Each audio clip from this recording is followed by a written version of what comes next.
Voici Brownsville, le quartier de Brownsville. Il y a des ambulances partout, vous entendez? Ici, tout le monde connaît Mike Tyson. Mike, la grosse tête, tout le quartier le connaît. Et ce n'est pas juste un petit coin où il est connu, c'est dans tout Brownsville.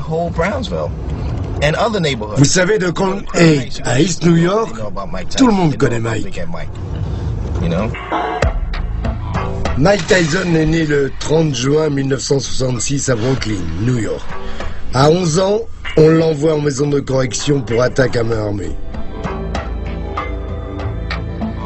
Mohamed Ali, alors champion du monde des poids lourds et légende vivante de la boxe, rend visite au centre où se trouve Mike. Pour le jeune Mike, c'est la révélation. Jim Jacobs collectionnait les films de boxe. C'était l'ami d'un certain Cus D'Amato. J'avais côtoyé Cus parce qu'il était le manager de José Torres et Floyd Patterson. José Torres qui fut champion du monde des mi-lourds et bien sûr Floyd Patterson champion du monde des lourds. Quand Floyd a battu Johansson, l'avait-il frappé plus durement que jamais? Ça, je ne peux pas vous le dire.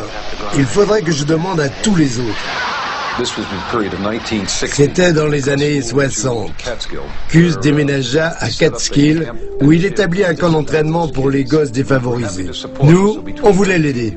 Alors, entre 1960 et 1970, c'est ce qu'on a fait. Un jour, par hasard, on y va. Cus montre un boxeur à Doris et dit « C'est Mike Tyson.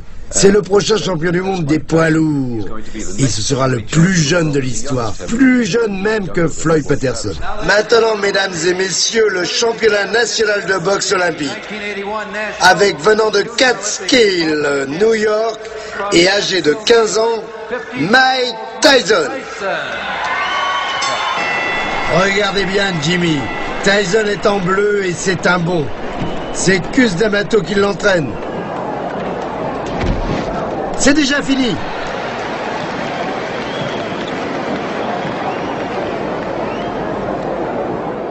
Il avait quelques boxeurs et moi je devais leur faire à manger.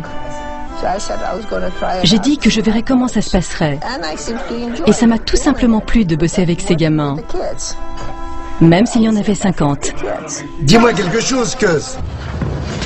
Colle-le. Comme ça, il ne pourra pas t'envoyer un uppercut. Il avait 13 ans et demi, je crois. On l'a bien entraîné. À un moment, on a eu du mal à lui trouver des partenaires d'entraînement. Il cognait fort et des deux mains.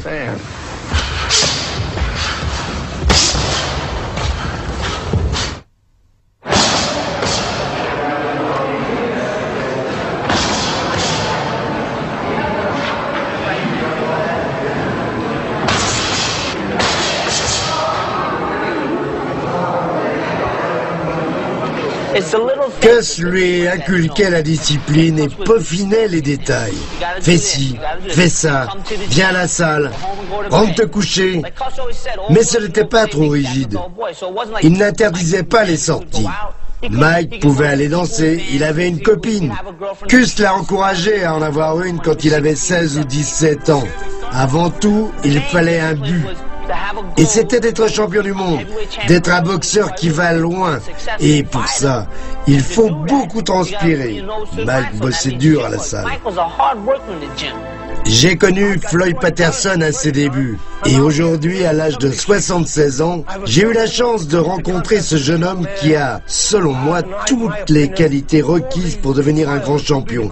Et je pense qu'il va le devenir. Peut-être même l'un des plus grands qu'on ait jamais vu, s'il garde la rage qu'il a aujourd'hui. D'une manière générale, je n'ai confiance en personne. Je n'aime pas du tout que les gens me connaissent. Mais lui, je lui fais confiance autant qu'il me fait confiance, je crois. Et il croit vraiment en moi. Personne ne connaît Mike Tyson. Personne n'est mon ami. Et moi, sauf Cus D'Amato. Mike a commencé sa carrière pro à la fin de l'année 84. Un jour, il s'est blessé un doigt à l'entraînement. Il est donc venu en ville et on est resté ensemble. On allait voir le kiné pour sa main, puis on traînait au cinéma. C'est là que j'ai appris à connaître Mike. Après 5 jours, Cus est venu le récupérer et m'a remercié pour tout. J'ai dit, de rien, Cus. J'allais serrer la main de Mike et Mike s'est approché et m'a serré dans ses bras. Il m'a dit, merci Steve, merci. Il est comme ça avec tout le monde, avec les blancs, les noirs, les verts. Il est gentil comme un ours en peluche. Tyson met Mercedes sur le reculoir. Après quelques échanges, Mercedes est déjà en difficulté. Il est blessé. Tyson le sait. Les coups pleuvent de partout. Mercedes recule pantelant.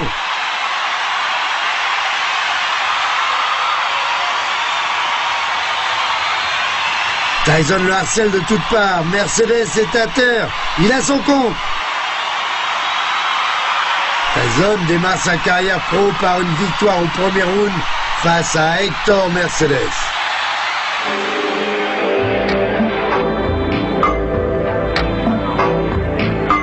Cus D'Amato était un entraîneur extraordinaire. An incredibly brilliant teacher of boxing.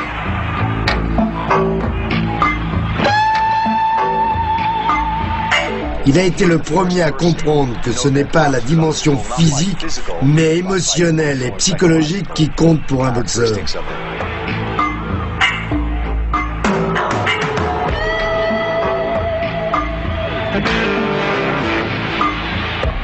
Souvent l'entraîneur dit à son boxeur, n'aie pas peur de ce gars-là, n'aie pas peur, tu peux le battre. Il ne comprend pas qu'il aurait beau répéter ça à son boxeur, la peur sera toujours présente. Pas celle des coups, celle de la défaite devant la foule.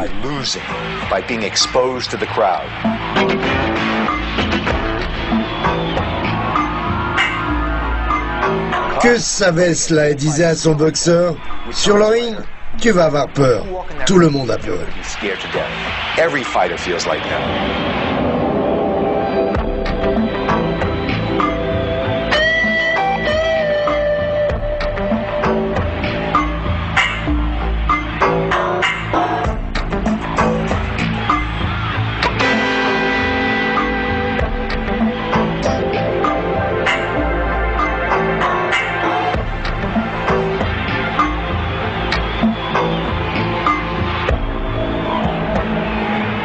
On ne se lasse jamais de boxer. Pour certains, c'est le sexe. Pour moi, c'est la boxe. J'adore boxer.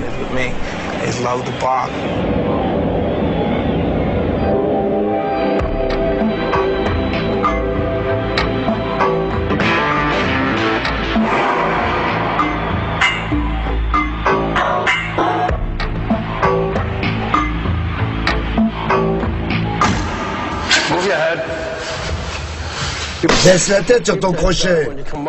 Baisse la tête. C'est bon là? Non, mais c'est en train de venir. Il faut que ce soit parfait. Là, c'est bon. Mais pas encore parfait. Je ne considère pas que j'ai réussi quand j'ai aidé un boxeur à devenir champion du monde. J'ai réussi quand il est champion du monde et qu'il n'a plus besoin de moi.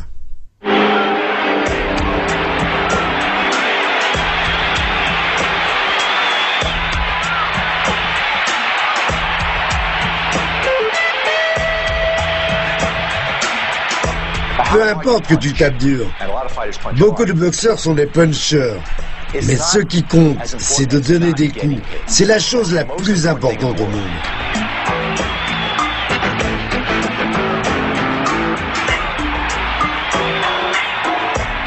Cus D'Amato a mis au point un système pour bouger la tête sans cesse, ce qui permettait à son boxeur de contrer au moment où son adversaire frappait.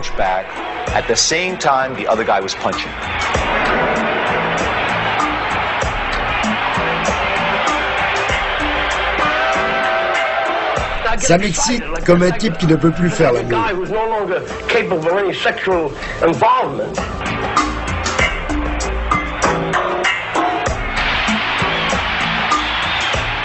Mike maîtrisait très bien cette technique. Après 1 ou 2 minutes, le boxeur qui avait tenté ses meilleurs coups ne parvenait pas à toucher Mike et encaissait un terrible contre. Et il se disait, c'est quoi ça? Ça ne me plaît pas, je vais réessayer.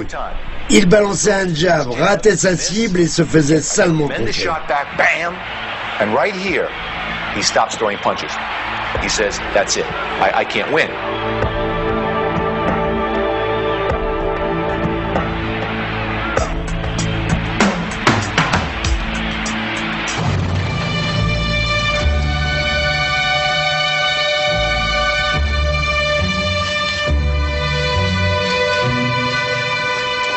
First of all, I would like to thank all of you for coming to celebrate Cus.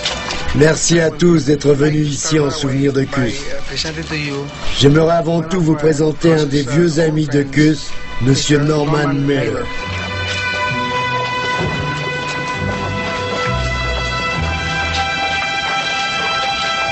Sur la route, je pensais à ce qui, pour moi,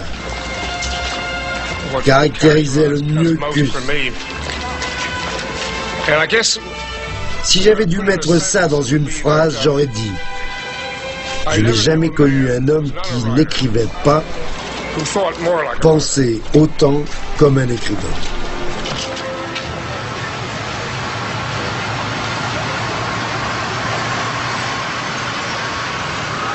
Ce que j'aimais le plus chez Cus,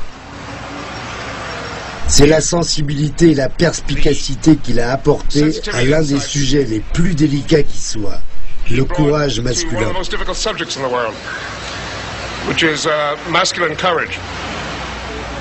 Un domaine qui a connu peu de grandes contributions. On peut dire que cela obsédait Hemingway. Question boxeur, Cus s'y entendait. Et même si le mot est étrange pour la boxe, son point de vue sur la question était exquis. C'est pour cette raison, plus que tout autre, qu'il était si bon pour entraîner les jeunes boxeurs.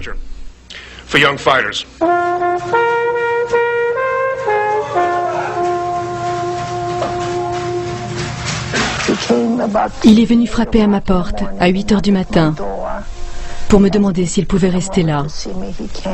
Il s'est assis et a dit « Celui que je cherche n'est pas là ». Il était en larmes. Il a rajouté « Cus n'est pas là ». J'espère avoir aidé Mike à rester dans le droit chemin. Certains hommes donnent des leçons pour la vie. À la mort de Cus, j'ai dit, accomplissons la prophétie de Cus.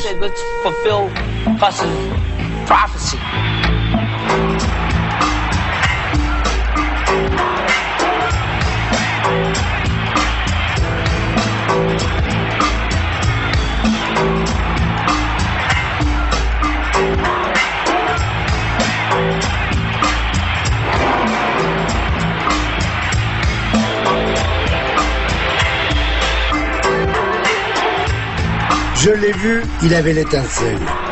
J'en ai fait une flamme. Lui, j'en ai fait un feu. Puis j'en ai fait un brasier. Voilà ce que je dois faire.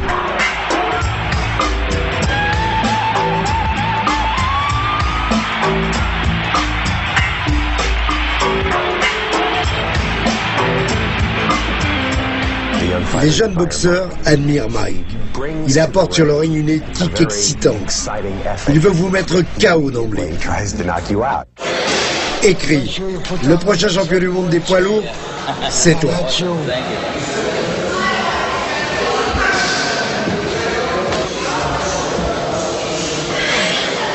Il était temps pour nous de vendre Mike en renouvelant notre stratégie. On a préparé des cassettes de ses combats et on les a envoyées avec une note aux meilleurs journalistes sportifs du pays.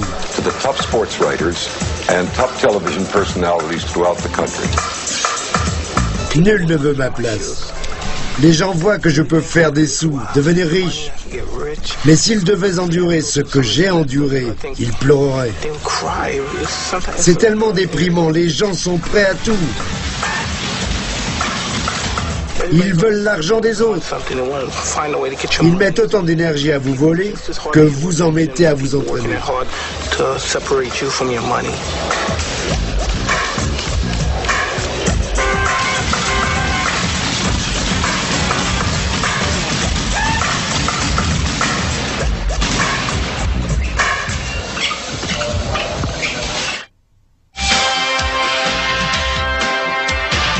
J'étais prêt à tout pour le titre mondial des poids lourds.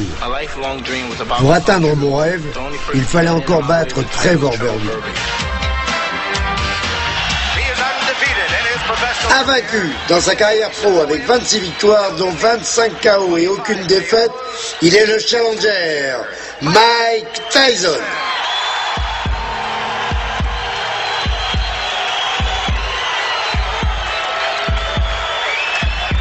Dans le coin rouge, il nous vient de Jamaïque. Sa carrière pro se résume à 31 victoires, dont 23 KO, 3 défaites et un match nul. Il est le champion du monde en titre des poids lourds WBC, Trevor Berbick.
Envoie le saut, mets-lui ça dessus.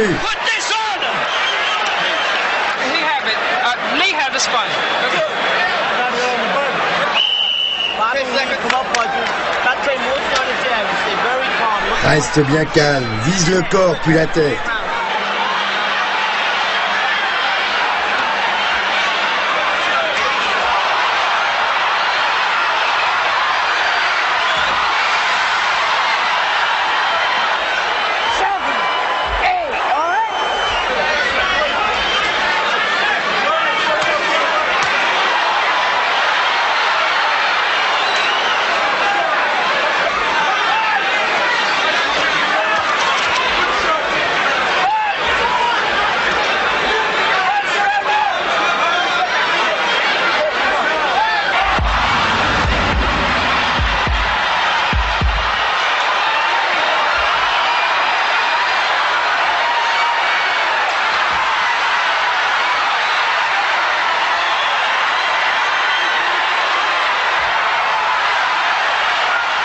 Mesdames et messieurs, l'arbitre Misling met fin au combat. Après 2 minutes et 35 secondes dans le deuxième round, vainqueur par KO technique, plus jeune et nouveau WBC, Mike Tyson.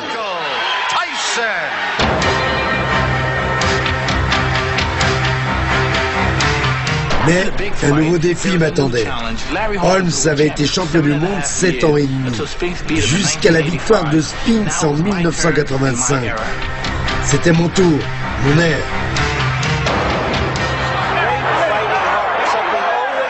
Il voyait 3 femmes relativement célèbres en même temps. D'abord Robin, puis Miss America, et pour finir un top modèle. Je les avais mises dans des sections distinctes. Elles étaient totalement séparées.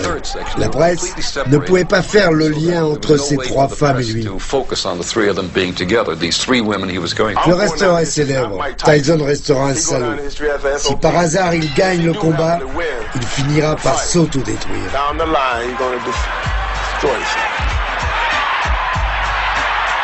Tyson divertit le public. On va le voir comme on va voir un film genre Les Dents de la Mer.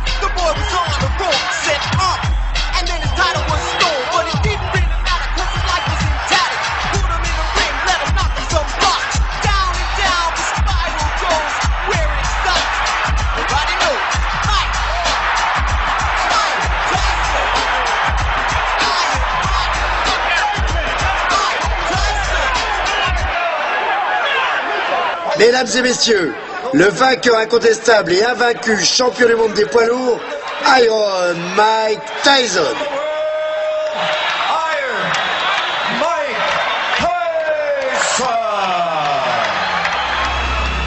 Une semaine plus tard, il me dit que Ruth Roper l'a appelé.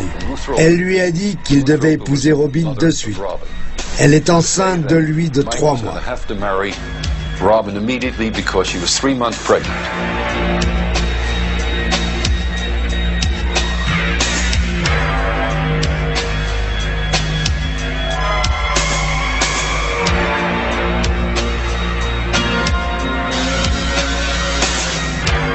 Dans sa tête, Mike se disait « Je suis marié, j'ai un gosse super, je veux vraiment une famille ».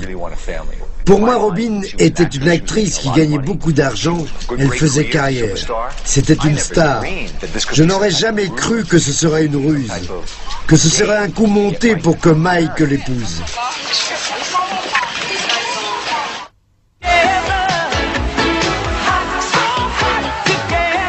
Je leur avais eu 6,5 millions de droits de télé et de sponsors divers.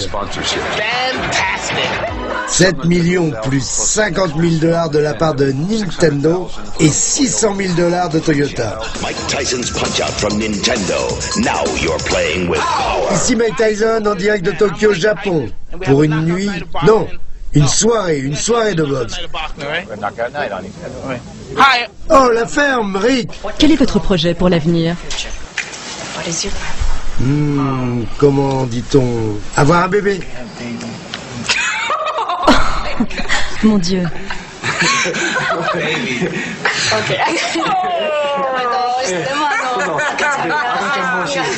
Quand Robin a annoncé sa grossesse, Mike l'a demandé en mariage. Robin lui répétait sans arrêt « Tu vas avoir un fils ». Mike se posait des questions. Je ne sais pas si je dois signer ça. Bill s'y connaît mieux que moi. Mais Robin insistait.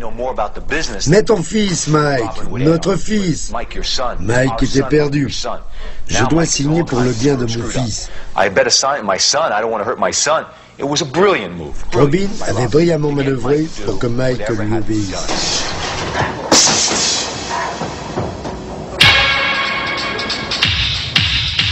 Let's go.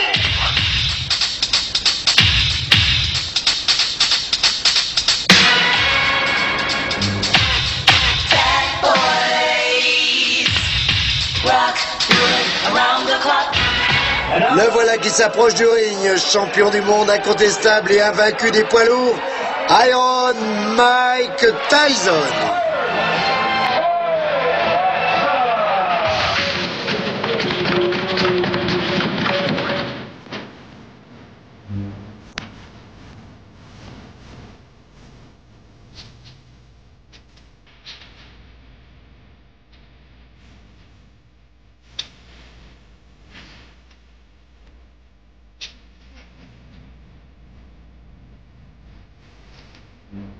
Le combat va bientôt commencer. 12 rounds pour le titre mondial des poids lourds. Mesdames et messieurs, le challenger Tony TNT Tubbs.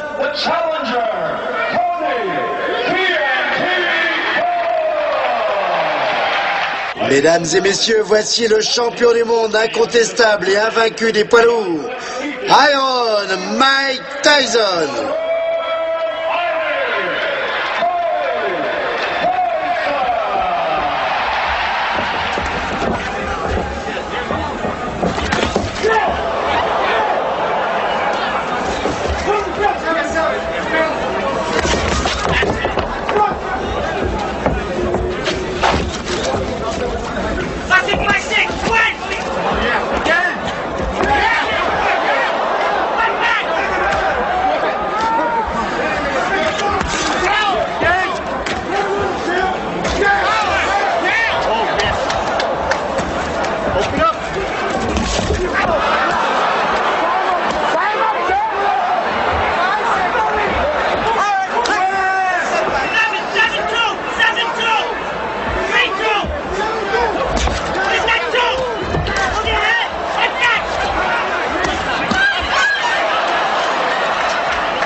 Au retour du Japon, Jimmy est mort et les femmes se sont mises à remettre la pression sur Mike pour mettre la main sur sa fortune.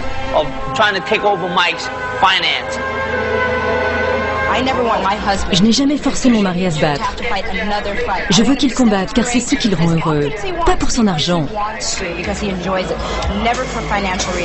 Mike pouvait pleurer sur l'épaule de Robin, une bien mauvaise épaule.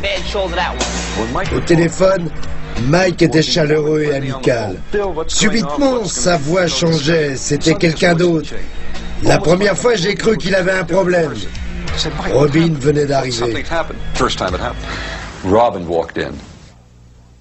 À la mort de Jim Jacobs, on était tous censés prendre un avion pour Los Angeles pour assister aux funérailles. L'avion était bondé. Et qui arrive? Don King, pour prendre ce vol précisément. Il y avait 20 vols par jour pour Los Angeles, mais il avait choisi celui-là. Je sentais mal le coup parce que sans Jim, je me disais que King allait mettre le grappin sur Mike.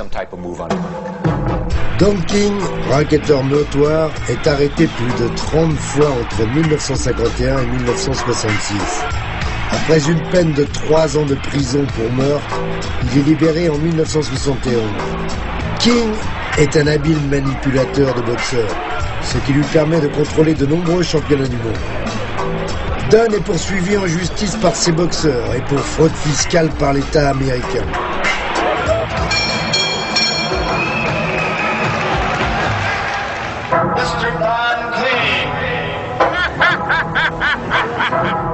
Même si sa femme, celle qui est devenue sa femme, m'accusait de vouloir briser leur mariage, c'était faux. Une personne proche de nous lui a offert $50 000 pour qu'on divorce. Il a dit qu'il ferait tout pour ça. C'est digne d'un mauvais feuilleton. Au début, j'ai soutenu leur mariage. Ça empêchait Mike de faire des bêtises. Ça le stabilisait. Il ne courait plus après les femmes, lui le séducteur notoire. Le combat contre Spinks s'approchait et c'était le plus gros de sa carrière. Son mariage avec elle me convenait parfaitement.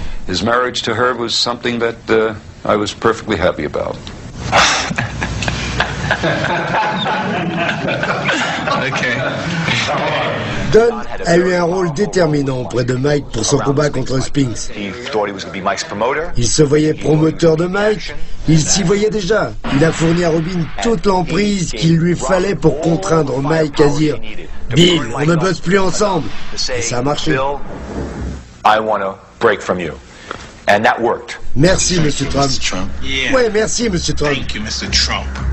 On va enfin savoir qui est le champion et qui est le nul.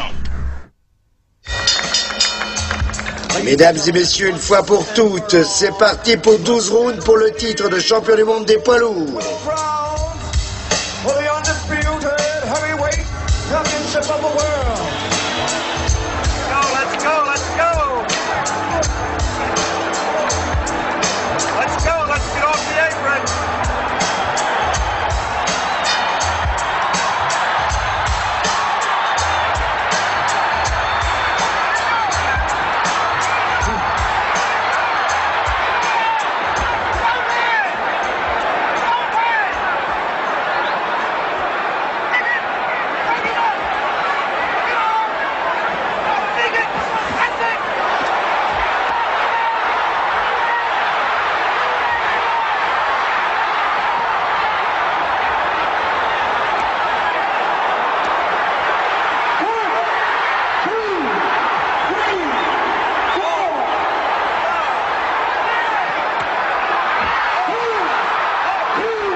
Après Spinks, Don King lui-même lui a fait signer un contrat de promotion. Robin l'a lu Et ses avocats lui ont rapidement expliqué que Don serait en position, en tant que promoteur, de mettre la main sur l'argent avant même qu'elle puisse le faire. Elle a viré King de la vie de Mike. Elle a renégocié avec Keaton pour garder Mike, car elle savait qu'avec lui, Mike toucherait ce qui lui était dû. Every dollar that came in that Mike deserved, he would get, and she would have access to it. À 4h30 du matin, Mike a fini dans un combat de rue avec Mitch Green, une de ses anciennes victimes. Tyson a fini avec un plâtre. Green était en piteux état. En plus, Tyson s'est pris un arbre en voiture.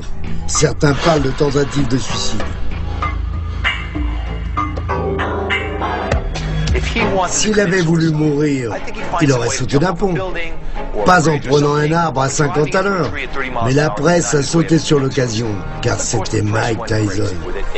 En réalité, pendant 5 ans, Mike avait été dans les magazines et il avait vanté des sponsors américains qui sont les plus conservateurs au monde. Lorsque leur image de marque est en jeu, ils ne veulent pas d'un fou ou d'un sauvage. Ils veulent un héros, comme Joe Louis, Rocky Marciano ou Jack Dempsey.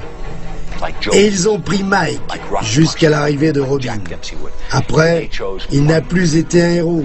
Il a été un jeune homme très malheureux. Then he was a very unhappy young guy. Sa mère et elle l'ont convaincu qu'il était maniaco-dépressif. Elles ont engagé un psy qui n'a jamais vraiment rencontré Mike, mais qui écoutait Ruth et Robin en parler. Il a recommandé du lithium, un médicament très dangereux. Personne n'a rien su jusqu'à l'annonce. Mike Tyson, Barbara Walters, Robbie Givens, ce soir sur ABC. Michael est maniaco-dépressif. Il est comme ça, c'est tout.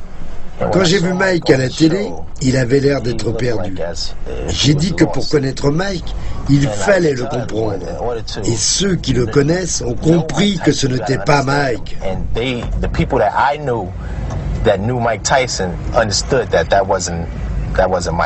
Le lendemain, il appelle ses copains de rue à Brooklyn. Il dit « Alors ?» Et ils répondent « Elle t'a humilié, vieux. T'es champion du monde !» Il réalise qu'il s'est fait avoir. Elle s'est dit qu'il ne pardonnerait pas cette humiliation publique. Entre eux, tout était fini. J'ai appelé 2 médecins-chefs, des amis, pour avoir les noms des 3 ou 4 meilleurs psychiatres. Ils ont tous deux cité Abraham Alpert.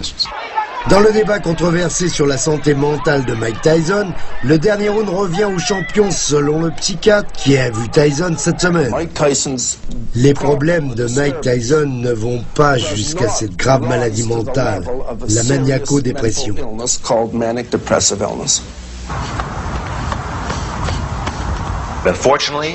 Hélas, Don King était toujours dans les parages. Il est parvenu à le voir peu de temps après et à lui servir son petit discours. Toi et moi, on est des frères, Mike. Entre nous, ça colle. Pense à une collaboration. Récupère tes contrats chez Keaton. Ils sont à toi. C'est toi le champion.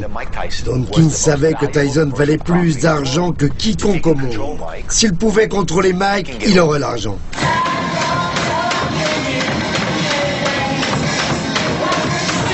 J'aime Mike Tyson. C'est un type régulier. Il va bien. Il n'est pas frustré ni autodestructeur. Il ne se soumet pas à ceux qui veulent l'intimider et lui faire peur. Après 8 mois, Mike Tyson et Robin Givens divorcent pour cause de différences irréconciliables. Robin a parlé de crise de violence soudaine, mais pour le public américain, c'est Mike la victime. Pourtant, d'après D'Amato et Jacobs, c'est une perte de plus. C'était un homme en colère.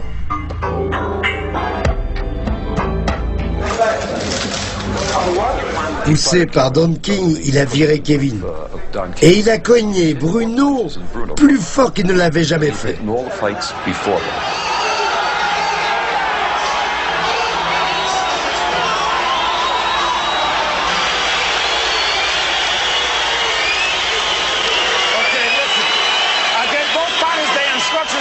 Room.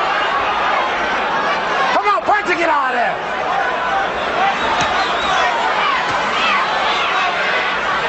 All right, break. Come back.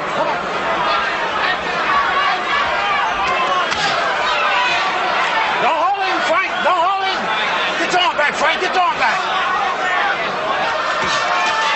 You hold it, Frank. Come on, one. Get break. Come back, Frank.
Avec Jacobs et Keaton, j'étais le meilleur, le Golden Boy.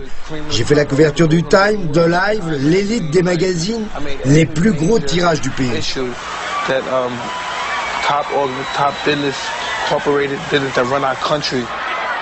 New York, Cleveland ou Saint-Louis, n'importe quelle ville d'Amérique ou d'ailleurs, partout on colporte le mensonge que notre peuple est inférieur.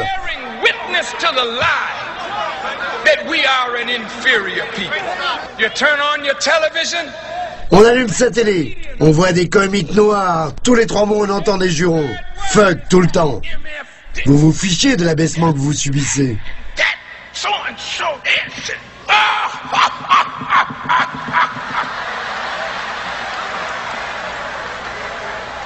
You don't give a damn no more how low down you are. I don't want to be like in 1863 when they had the, Je ne veux pas être comme en 1863, quand ils ont fait la révolution pour abolir l'esclavage. Ironie, des esclaves luttaient pour rester esclaves. Ils ne voulaient pas de gars comme King qui disent ce qu'ils pensent, prêts à attaquer le racisme de front et dire « sale raciste, fasciste ». Être noir, c'est mauvais dans ce pays. Surtout de là où je viens. Je suis un meilleur boxeur qu'avant. Avant les problèmes avec Bill Keaton et tout ça, les gens le savent.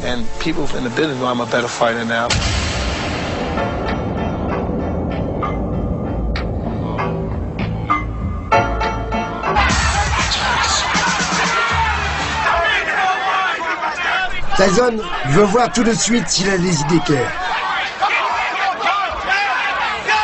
Avec Douglas, il faut tenir et avoir les idées claires. Une gauche de Tyson. Il vise le corps, un uppercut raté. La tension est à son comble, mais la foule ne dit pas un mot.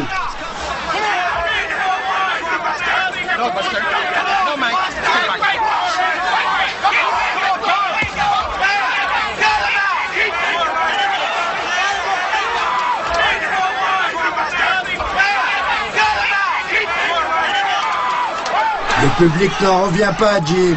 Ça me rappelle Leonard Ernst. Douglas revient à l'attaque. Tyson titube. Il a besoin des cordes pour rester debout. Douglas le tient. Sans les cordes, Mike serait à terre. Et le round n'est pas fini.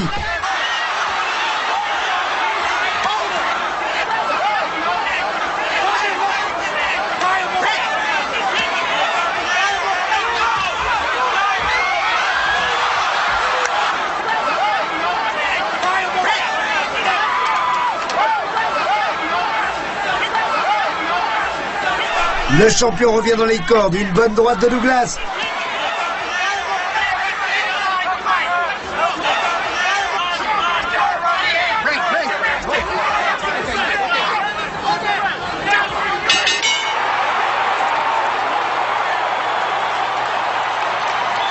C'est le round le plus violent de toute la carrière de Mike Tyson. Mike est blessé, son œil se ferme, il n'a pas la main dans ce combat. Si Kevin avait été là au Japon, je peux vous le jurer, Douglas aurait moins fait le fier. Mike l'aurait démoli, il n'avait pas de glace. Quel coin d'incompétent.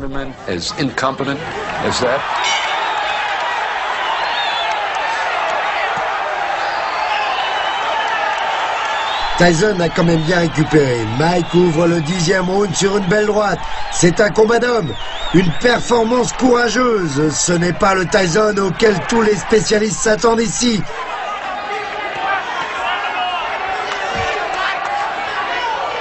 Douglas a layé une petite série pour préparer le cookie. Oh, l'uppercut! Et Tyson va au tapis. Il est fini.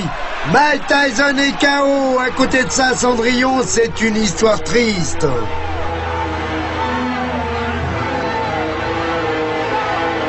Face à un problème encore plus grand. Il est accusé de viol. Desiree Washington, une candidate à Miss Black America, déclare que Tyson, invité au concours, l'a violée après qu'elle ait repoussé ses avances. Elle l'accuse aussi de déviance sexuelle.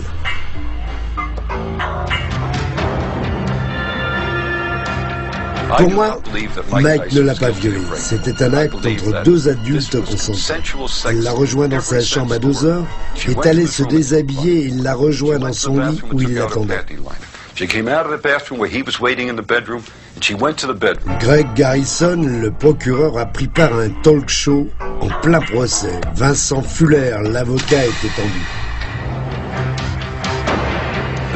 Fuller ignore pourquoi on dépeint Mike comme un monstre, disant qu'elle aurait dû savoir en y allant, savoir qu'il la violerait. Le jury, en écoutant ce genre de défense, devait se dire qu'en dépit de son innocence, il fallait enfermer un tel monstre. Quand Mike a dit « je suis comme ça », elle aurait dû le savoir. Ils se sont dit qu'ils pourraient recommencer. Voilà pourquoi il a fait 3 ans de tôle. Pas pour un viol dont je le crois innocent, ni parce que tout le monde le croyait coupable, mais à cause d'un avocat qui l'a convaincu de dire toutes ces idioties.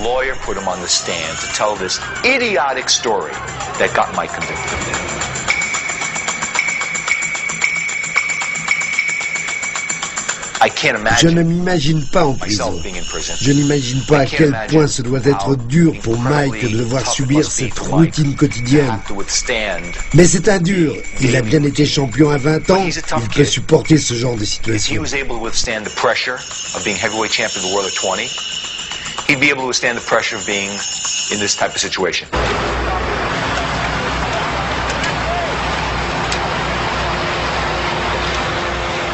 Pour moi, il reviendra, il reprendra son titre et il sera un des plus grands et des plus riches boxeurs de la planète. Et s'il parvient à se refaire une image, il pourra devenir un homme très populaire. Comme son idole Mohamed Ali, dont la photo est la seule à orner sa cellule, Mike Tyson s'est converti à l'islam. Il a changé de nom pour Malik Abdul Aziz. À sa sortie, Mike a publiquement renié Donkey. Mais il est ensuite revenu sur sa décision. À la surprise générale, il a signé un contrat avec King. D'Amato sait rapidement qu'il a entre les mains un joyau. Je ne suis pas un créateur. Tout ce que je fais, c'est découvrir et révéler. C'est mon travail. J'allume la flamme qu'il y a en eux. Je l'entretiens et je la fais grandir. Puis je fais en sorte qu'elle ne s'éteigne pas.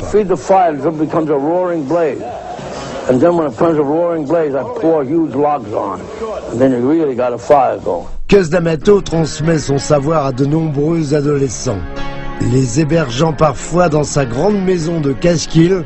L'un d'entre eux grandit sur le ring, mais aussi dans son cœur.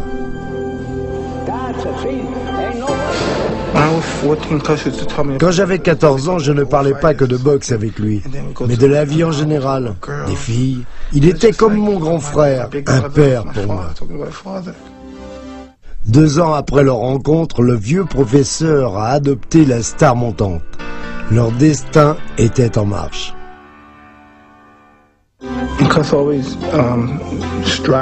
Gus avait une énergie incroyable. Il m'encourageait. Très vite, je suis devenu de plus en plus confiant. Nous nous sommes rencontrés, c'était ma destinée. En toutes circonstances, il était proche de moi. De toute façon, il me fallait avancer. Guidé par l'enseignement de son maître, la vie de Mike Tyson change. Et dans le même temps, le monde de la boxe. Quand tu es touché et que tu es sur le point de perdre tout contrôle, c'est là que tu dois être calme. Tu dois être intelligent, malin, et ne pas te faire toucher.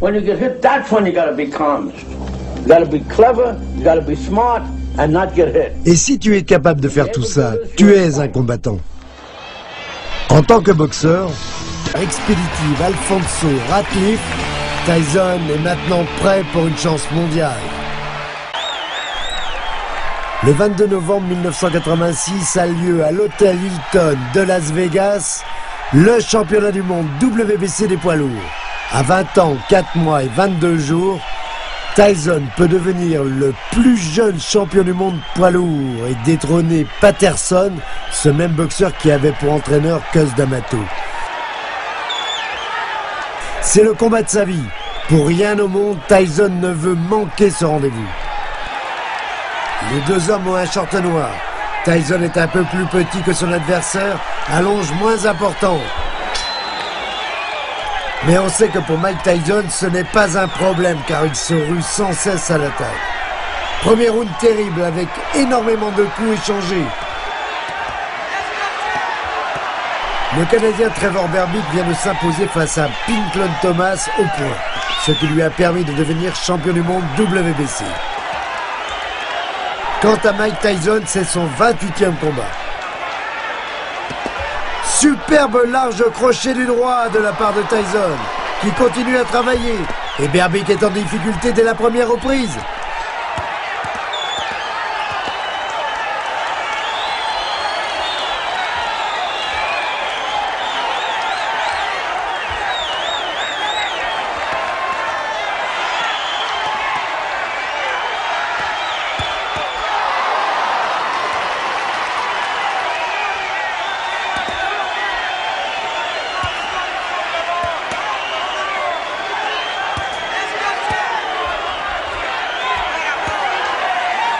Trevor Berbick est déjà obligé de s'accrocher. Misling, célèbre arbitre, intervient. Encore un large crochet du gauche de Tyson. Direct du droit, crochet du gauche. Tyson est passé professionnel il y a presque 2 ans. Il s'entraîne depuis qu'il est tout jeune.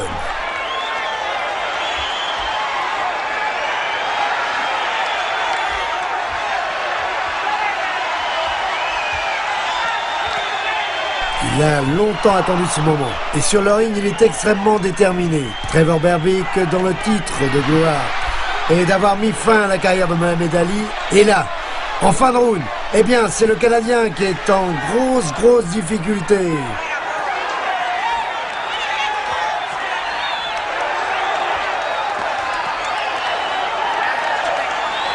Heureusement, là, ses coups sont évités par Berbick. Tyson qui fait mal. Il continue de toucher son adversaire. Personne ne peut l'arrêter. Et ces quelques réactions à la fin du premier round n'y changeront rien. Tyson est sûr de sa force. Il veut détruire son adversaire. Et là, cette préparation avec cette droite plongeante.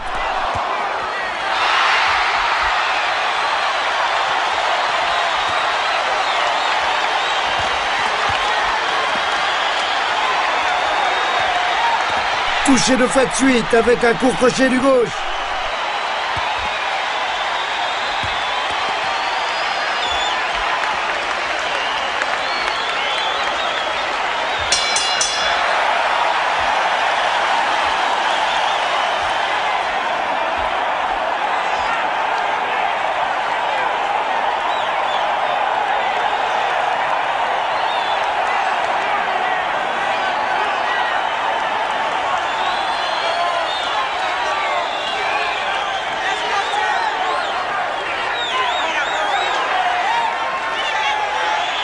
Je voyais la sérénité de Mike Tyson aux côtés de Kevin Rooney, son entraîneur de toujours.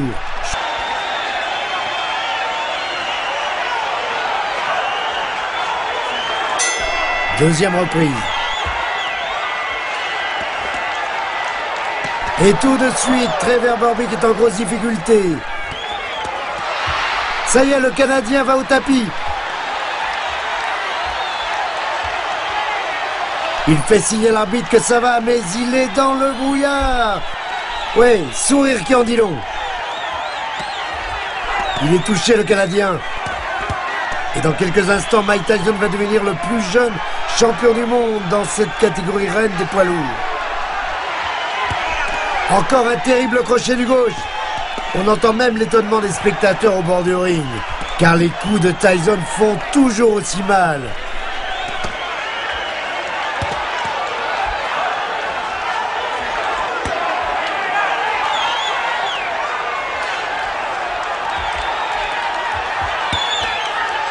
Et c'est maintenant une pluie de coups qui s'abat sur Berbick.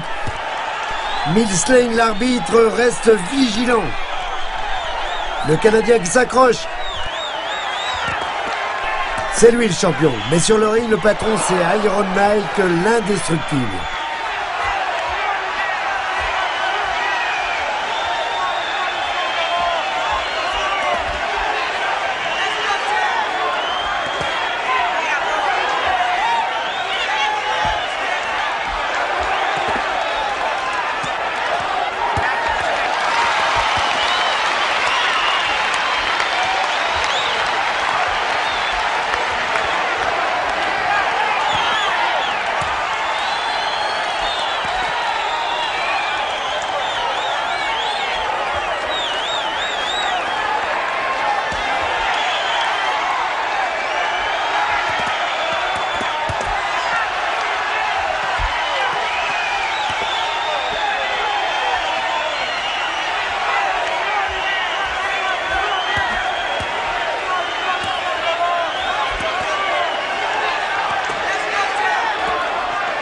Gros travail de Tyson, l'épreuve de force est terrible, finalement. Eh bien, Berbick va une nouvelle fois à terre, et là, il ne se relèvera pas, il est complètement KO, le Canadien.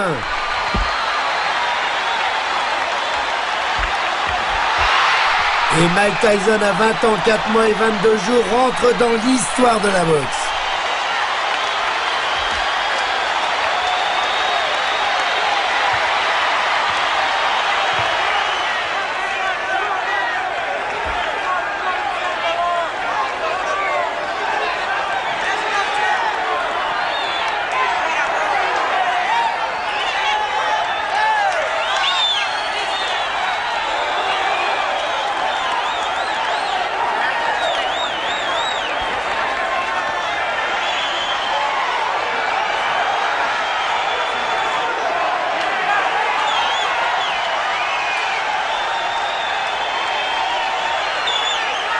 Voici le 29e combat de Tyson, le 7 mars 1987, Las Vegas, Nevada.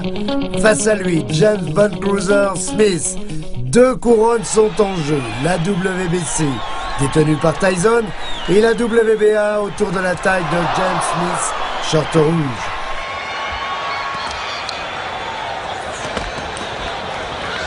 Les rounds défilent.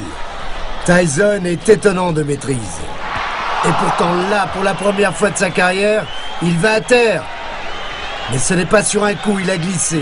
Tyson qui va se relever avec encore plus de détermination. Tyson est bien, il est bien dans sa peau. Et son entraîneur lui dit « Montre-moi que tu te sens bien. Prends du plaisir, fais-toi plaisir. »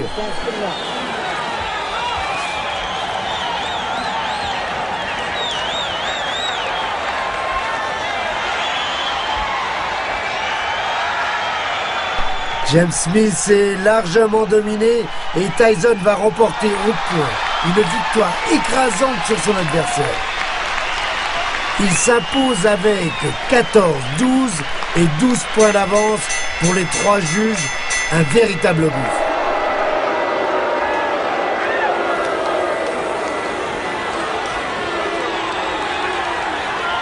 On le retrouve pour un nouveau championnat du monde WBA, WBC, toujours à Las Vegas, Nevada. En face de Tyson, Pinklon Thomas, son challenger. Ancien champion WBC, après avoir battu Tim Witherspoon, Pinklon Thomas est encore un bon test pour Mike Tyson. Et la dernière victoire au point d'Iron Mike n'a pas suffi. Ses supporters en veulent toujours plus. Ils veulent que Pinklon Thomas soit KO.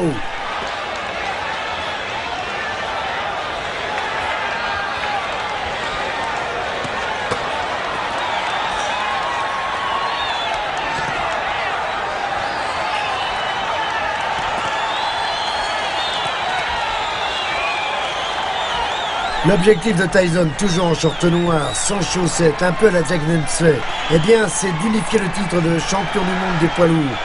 Ça passe évidemment par une victoire sur Pinklon Thomas.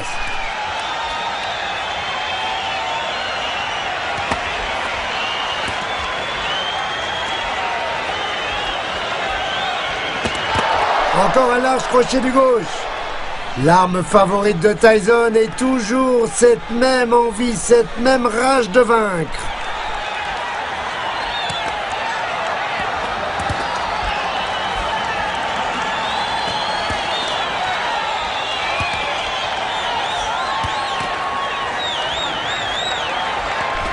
Large crochet du gauche également, Tyson qui ajuste son adversaire.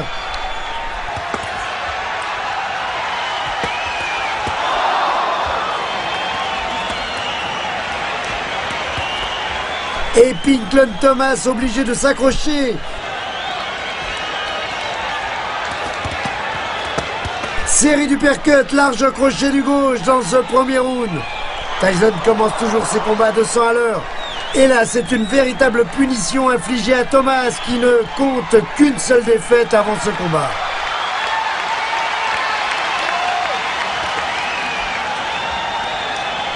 On retrouve les deux hommes dans la 5e reprise.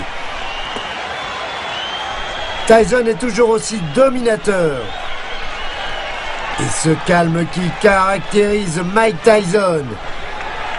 De l'autre côté, on est beaucoup moins serein, évidemment.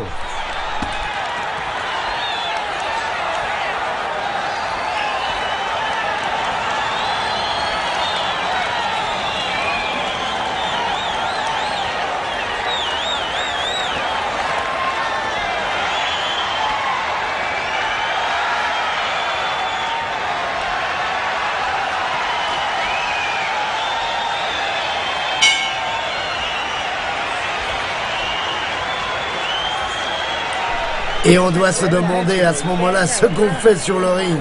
Car en face de lui, Thomas a une véritable tornade. D'ailleurs, ce regard ne trompe pas. Thomas est complètement désabusé.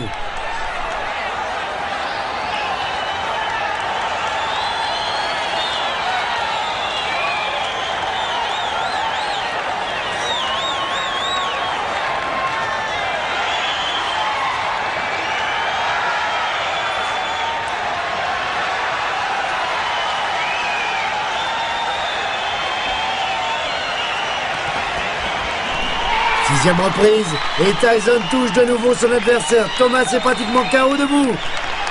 Uppercut, crochet du droit. Tout y passe, nouvel uppercut. Tyson punit son adversaire. Traumatisé par cette série de coups, Thomas se relèvera, mais il aura beaucoup de mal à se remettre d'un tel combat.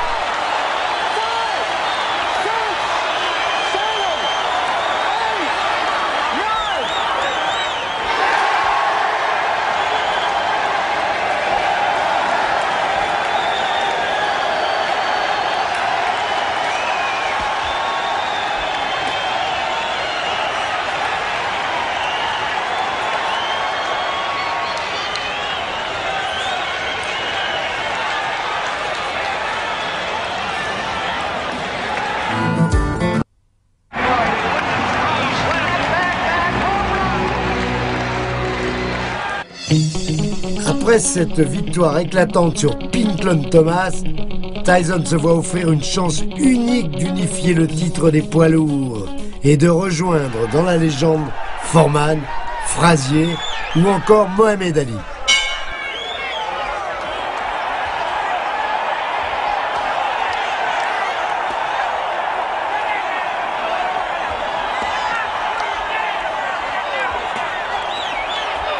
Ce combat du 1er août 1987 est donc très important. Il se déroule à Las Vegas et dès les premières secondes, Tyson va être touché par Tony Tucker. Voilà, sur cet uppercut du gauche, Tyson a reculé. C'est l'une des premières fois de sa carrière où il vacille. Tucker est plus grand, une vraie montagne. Son punch, c'est de la dynamite.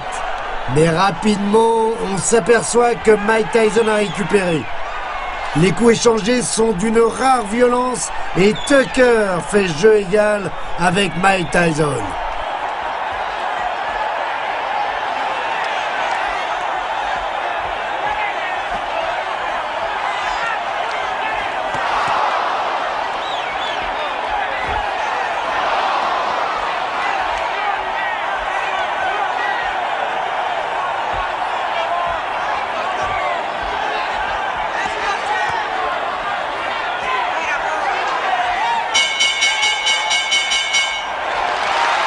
Fin du premier round et échange de coups après le gong. Et c'est Kevin Roney qui est obligé d'aller chercher Tyson. Quelques conseils, un peu plus énervé, peut-être même un peu moins serein que d'habitude. Mike Tyson sait qu'il a une chance unique de rejoindre les plus grands boxeurs de l'histoire.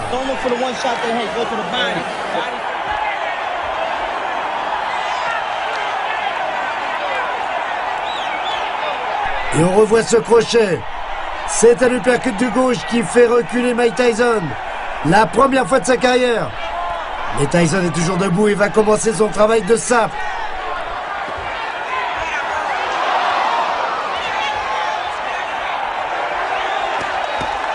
Tony Tucker, en short rouge, est devenu champion du monde IBF le 3 mai 1987 face à James Buster Douglas pour le titre vacant.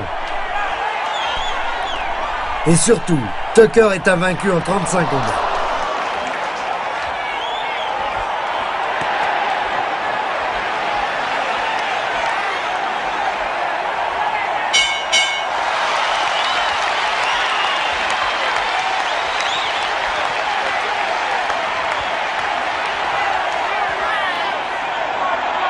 Les conseils de leurs entraîneurs respectifs n'y changeront rien ou presque.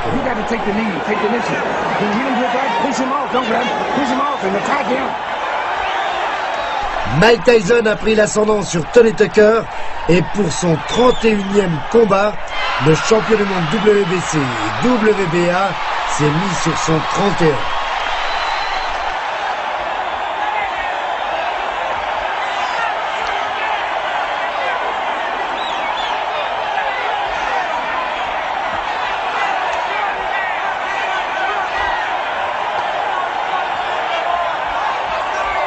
Un combat très dur qui restera dans les annales de la boxe. Mais finalement, Mike Tyson va s'imposer au point largement avec 8, 5 et 4 points d'avance pour les 3 juges. Il devient le nouveau champion du monde, unifié des poids lourds, un rêve.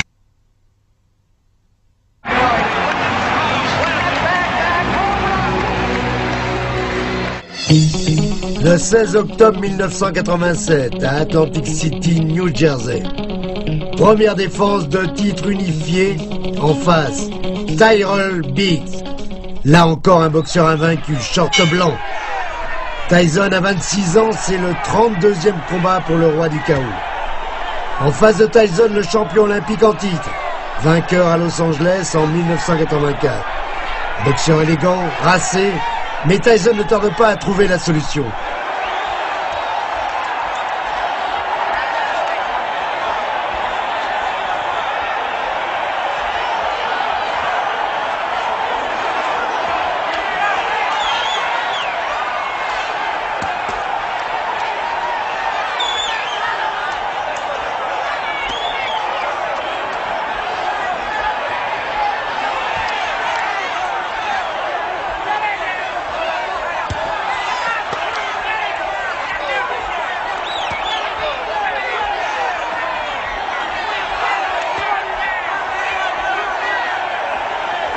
Un déhanchement et quelques coups à la Mohamed Ali.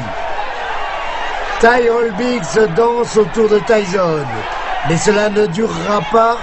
L'Américain est maintenant sévèrement touché à l'œil et il saigne.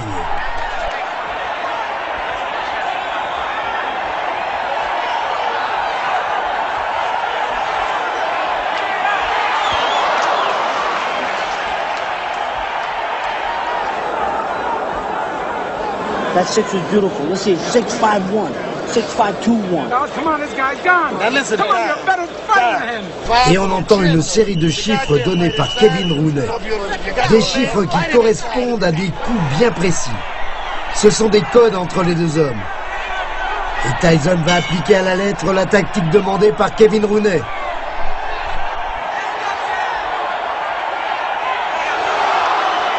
Tyrell Biggs est un beau challenger, après des victoires convaincantes sur Eddie Richardson, sur Danny Sutton et James Quick Tillis.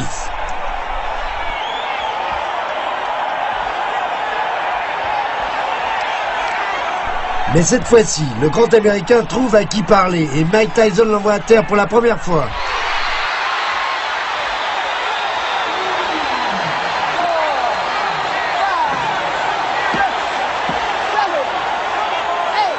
Tyrell Biggs fait l'effort de se relever. Mais on sent déjà que c'est fini. Tyson ne le lâchera plus.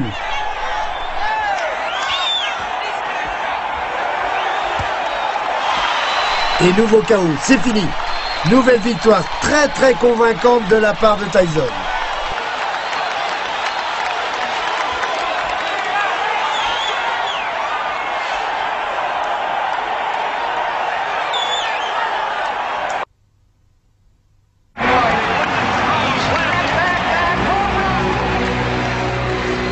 Pour rester au sommet de sa carrière, Tyson continue de répéter les mêmes gestes depuis des années. Avant un combat, je m'entraîne. Je me concentre uniquement sur l'entraînement. C'est quelque chose d'ennuyeux parce que répétitif, mais j'aime ça. Ça fait partie du métier.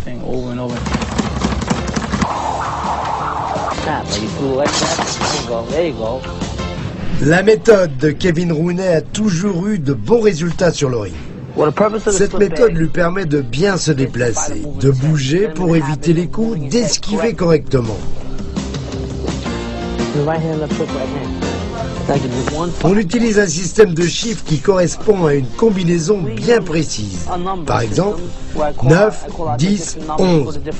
Corps, corps, tête. Si Kevin Rooney me dit 4, 5, 6, je sais exactement quel coup utiliser. Pour Tyson, le plus dur est de se distraire. Il ne pense qu'à la boxe. J'essaie de ne pas toujours penser à la boxe, mais c'est toujours présent dans mon esprit quand je m'entraîne. Je rêve forcément du combat. Des fois, je rêve que je perds et c'est effrayant. Oh mon Dieu, mais que vais-je devenir? Et finalement, je me réveille et je me dis, tu te rends compte? Tu as perdu? C'est terrible, ça fait peur. C'est la troisième défense de titre unifié face à Larry Holmes. L'avant-match est houleux. Les déclarations volent bas. Pour Larry Holmes, Tyson finira en prison. Je vais rester dans l'histoire et pas Tyson. En tout cas, pas de la même manière, si vous voyez ce que je veux dire. Et même s'il me bat, il finira par s'autodétruire. Le 22 janvier 1988, au Trump Plaza, Atlantic City. L'ambiance est électrique. Larry Holmes, short blanc, fait son retour après 2 ans d'absence.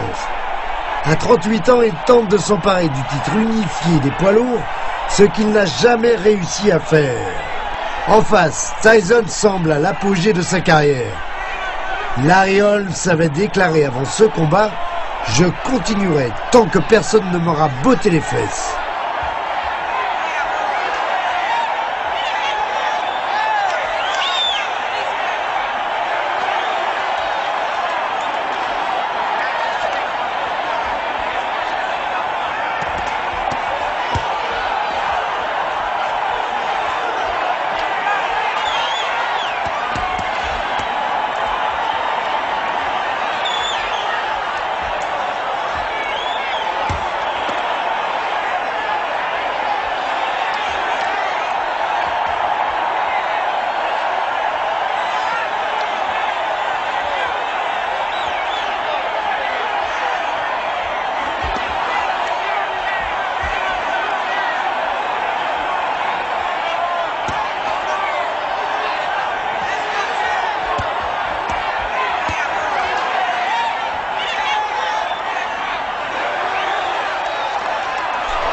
Sur le ring, il trouve à qui parler. Sur le ring, Tyson est dominateur, surmotivé.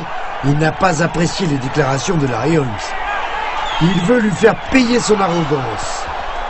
Au centre, l'arbitre José Cortez, l'un des meilleurs au monde, et l'assassin d'Easton, du nom de sa ville natale, est en grande difficulté. Et pourtant, l'ancien sparring de Mohamed Ali semble serein, sûr de sa force également. Il n'a pas boxé depuis 2 ans, mais lors des premiers rounds, il fait presque jeu égal.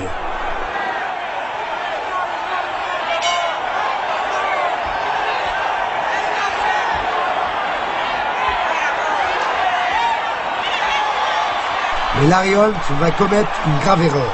Il va chambrer Mike Tyson. Il va se moquer d'Iron Mike. Et ça, Tyson ne peut l'accepter. Un seul homme jusqu'à présent avait battu Larry Holmes, Michael Spinks.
Tyson va être le second. Et pour les observateurs, Tyson est le plus fort. Et pour la première fois, il va mettre Larry Holmes KO. Une droite fulgurante.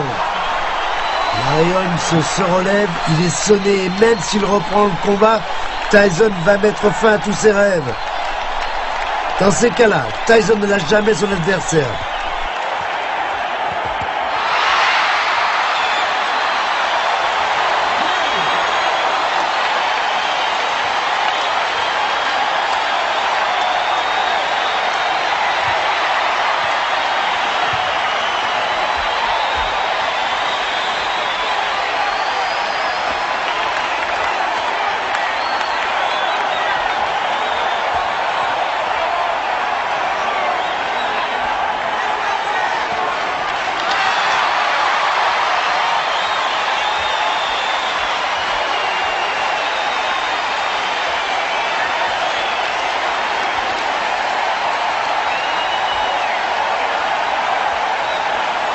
Larry Holmes continue encore, mais Tyson l'a à sa portée et il ne lâchera pas sa proie. Une nouvelle victoire impressionnante pour Tyson. 33 combats et 33e victoire pour Mike Tyson.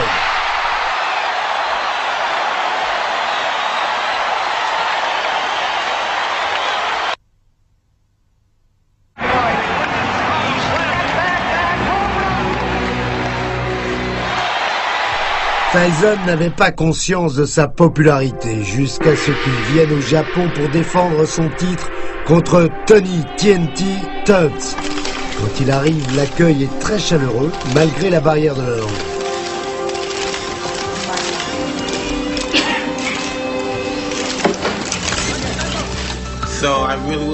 Merci à tous pour m'avoir invité dans votre pays et me permettre de faire ce combat. Bon, si vous avez des questions, je vous réponds.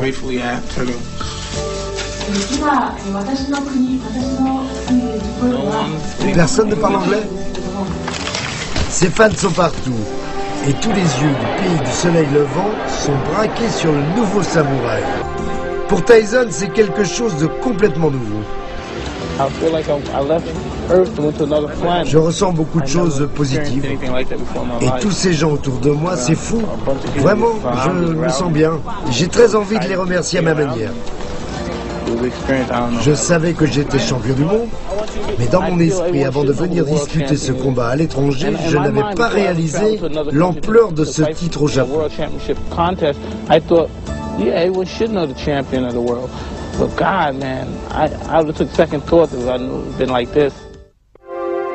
Le but était de séduire les fans japonais au détriment de Tony Tubbs.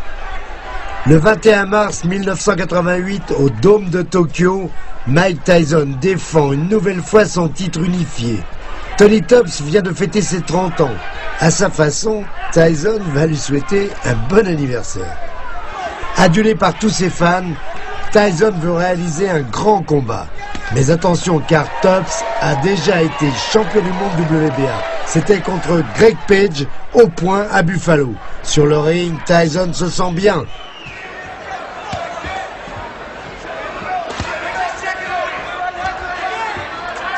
Un mois auparavant, il s'est marié avec l'actrice Robin Givens.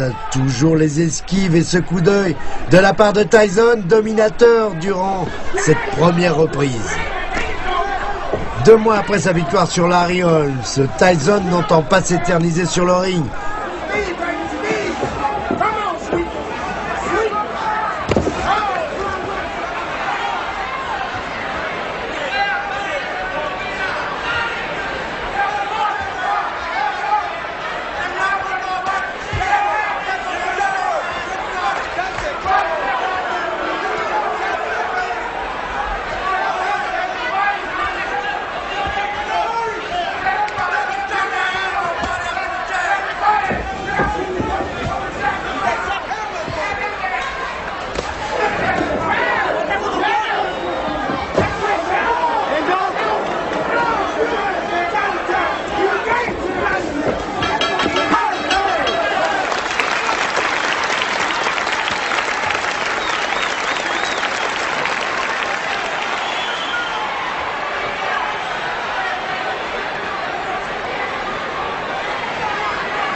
Quelques étirements et nouvelles démonstrations de la part du champion du monde.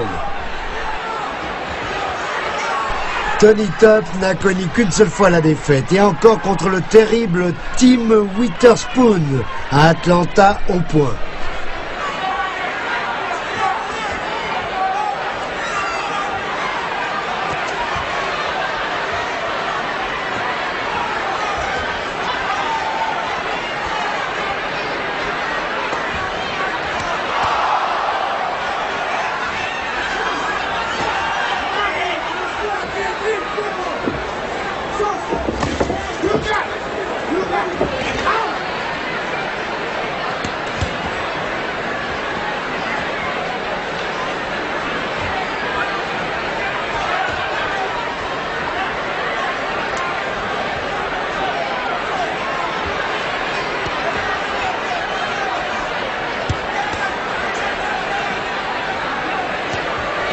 Et encore une fois, le punch de Tyson est ravageur. Plus déterminé que jamais, il va punir son adversaire et l'envoyer au tapis après cette uppercut.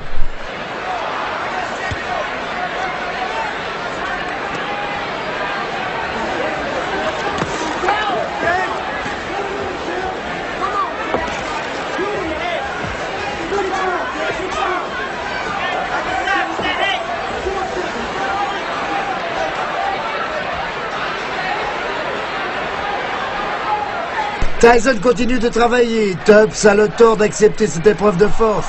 Superbe enchaînement, droite-gauche.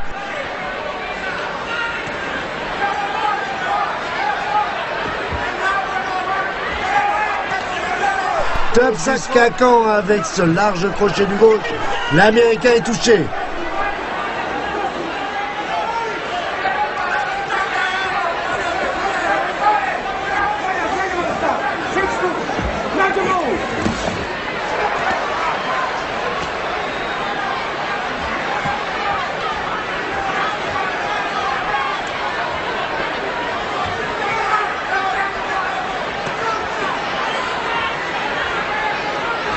Tony Tubbs est dans les cordes. Tyson va remporter une nouvelle victoire expéditive sur cet uppercut du droit. Sorti des bas-fonds de Brooklyn, d'une maison de redressement, Tyson en quelques années et en suivant les conseils de Cus D'Amato puis de Kevin Rooney est devenu l'un des plus grands champions du sport moderne. Une vraie réussite pour ce boxeur incroyable.